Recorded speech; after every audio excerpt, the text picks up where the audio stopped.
Welcome back to Planet Skyblock.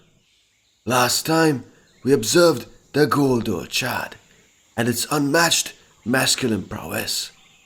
Today, we'll once again set foot into the catacombs' higher floors in search of a creature unlike any other, the fabled Hyperinon.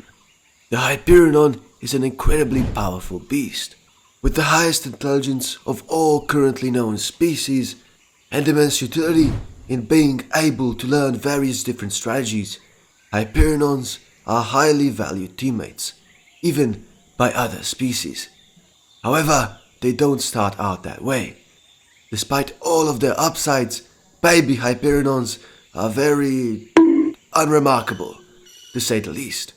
They're usually overconfident and cocky, and that overconfidence can lead to a lifespan much too short.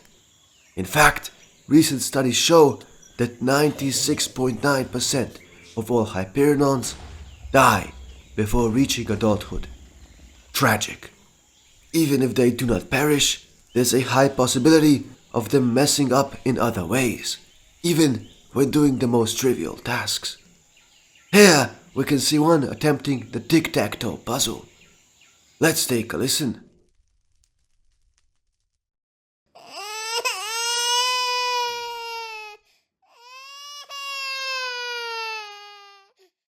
It is because of the young one's mishaps that the Hyperinon species as a whole gets a bad reputation. They do not stay young for long, however, and once they grow up and realize that they aren't omnipotent, the true potential of the Hyperinons becomes obvious.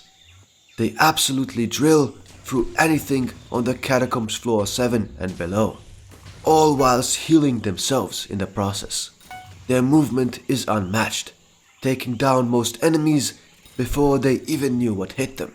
Even the almighty Necron can't survive long against a pack of Hyperinons. However, neither can they. That is why they often call upon their trusted ally, the Goldor Chad. The Goldor Chad will protect the Hyperinons and keep them safe while they blast the enemies away. These two species perform brilliantly together and are one of the only species who share a mutualistic symbiotic relationship. Much like how we have a mutualistic symbiotic relationship with Powliner, even though we don't particularly like him. Take it away, Powliner. That was pretty rude. I pay these guys money and that's how they treat me. Wow. Anyways, hear me out. Red button. Would be very cool if you clicked it. Also, the like button has been sad lately, so cheer it up by giving it a big smooch. Okay, back to the show now. 2 cheeseburgers without the burger, please. Yes, extra cheese. Yes, I'm serious. Who do you take me for? She hung up. Goodness me, I didn't realize we were back.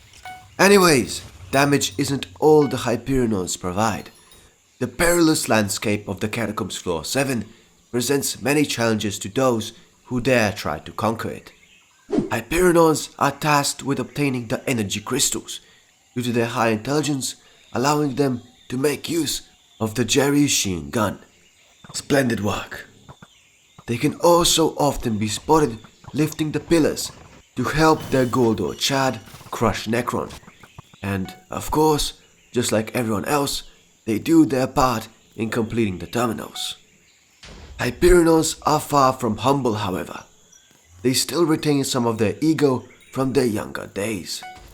They pride themselves in being able to blood rush very efficiently, and very rarely let other species carry out the blood rush. But they back that confidence up with impressive results as well, so you can't blame them too much. Hyperinons can often be seen staring at the floor, using the Wither Impact ability. While this is also a potent strategy to quickly take out more resilient foes, its true biological purpose is to serve as a mating call for male Hyperinons to attract females. It is said that the longer the Hyperinon can keep this act up, the better.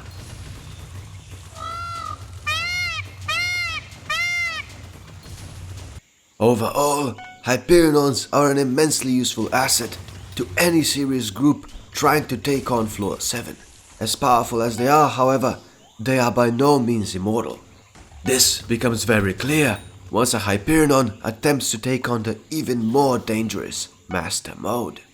While their mediocre bulk works fine in Floor 7, its flaws quickly become more than obvious here. Similarly, their damage output is also no longer nearly as impressive as it was before.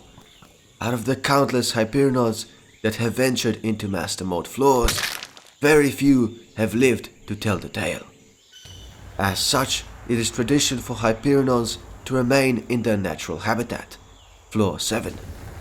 Once experienced enough, the Hyperinons will begin their rather slow evolution process, shedding their skin and foregoing some intelligence for speed. With the boost in movement speed, they blood rush more effectively than ever. This also helps them to better perform at terminals, and is generally a big boon for the species as a whole.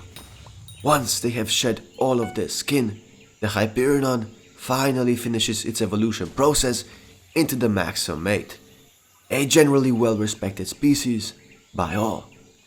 Hyperinons are splendid creatures, having just enough defensive bulk and utility to survive alongside tremendous damage output in their home turf. There is no species that is better suited for anything than the Hyperinon is for the Floor 7 of the Catacombs. Join us next time as we take a look at another incredible species in the ecosystem that is Hypixel Skyblock.